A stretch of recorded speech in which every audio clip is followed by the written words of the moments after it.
WHO के मुताबिक जब तक कोरोना वायरस का कोई वैक्सीन डेवलप नहीं होता तब तक सोशल डिस्टेंसिंग ही इससे बचने का सही तरीका है।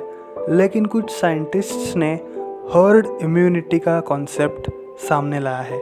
वो कहते हैं कि हर्ड इम्यूनिटी के ज़रिए कोरोना वायरस कंट्रोल हो सकता है, लेकिन कुछ साइंटिस्ट्स ये भी कह रहे हैं कि इससे बहुत लोगों की जान भी जा सकती है। सबसे पहले हर्ड इम्यूनिटी है क्या, यह हमें जानना होगा। हर्ड इम्यूनिटी के अनुसार अगर कोई बीमारी किसी समूह के बड़े हिस्से में फैल जाती है तो इंसान की रोग प्रतिकारक क्षमता उस बीमारी से लड़ने में संक्रमित लोगों की मदद करती है। जो लोग बीमारी से लड़कर पूरी तरह ठीक होते हैं यानी इम्यून होते हैं, उनकी इम्यूनोलॉजिकल मेमोरी डेवलप होती है।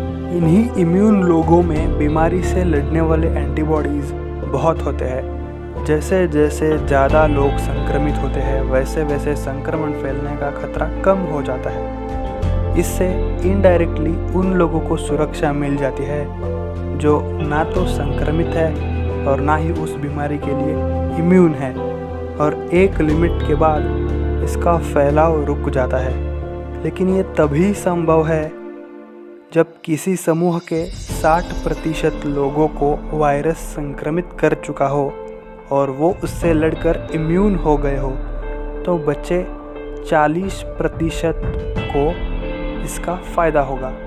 तो सवाल यह है कि क्या ये भारत में संभव है? तो इस पर कुछ डॉक्टर्स कहते हैं कि इंडिया लॉकडाउन को बढ़ाते रहने और कोरोना वायरस के वैक्सीन का इंतज़ार करने के बजाय कोविड-19 को कंट्रोल करने की तरफ बढ़ सकती है, जो कि हर्ड इम्यूनिटी के ज़रिए संभव है। डॉक्टर्स का कहना है कि भारत की जनसंख्या इस स्थिति में सबसे बड़ी ताकत साबित हो सकती है।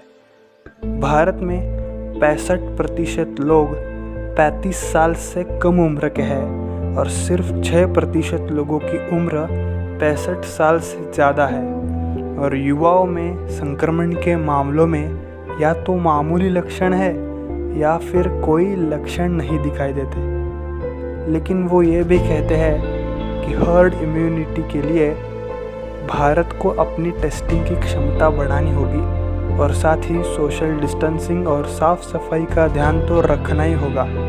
लेकिन WHO के टॉप इमरजेंसी एक्सपर्ट्स कहते हैं कि कोरोना वायरस के केस में अभी पूरे यकीन के साथ ये नहीं कहा जा सकता कि जो लोग नए कोरोना वायरस से संक्रमित हुए और ठीक होने के बाद उनके शरीर में जो एंटीबॉडी बनी है वो उन्हें दोबारा संक्रमण से बचा पाएगी या नहीं, और इसकी कोई गारंटी भी नहीं है। इसलिए वैक्सीन का डेवलप होना बहुत ज़रूरी है। आपको ये वीडियो अच्छा लगा हो तो लाइक कीजिएगा और चैनल को सब्सक्राइब कीजिएगा।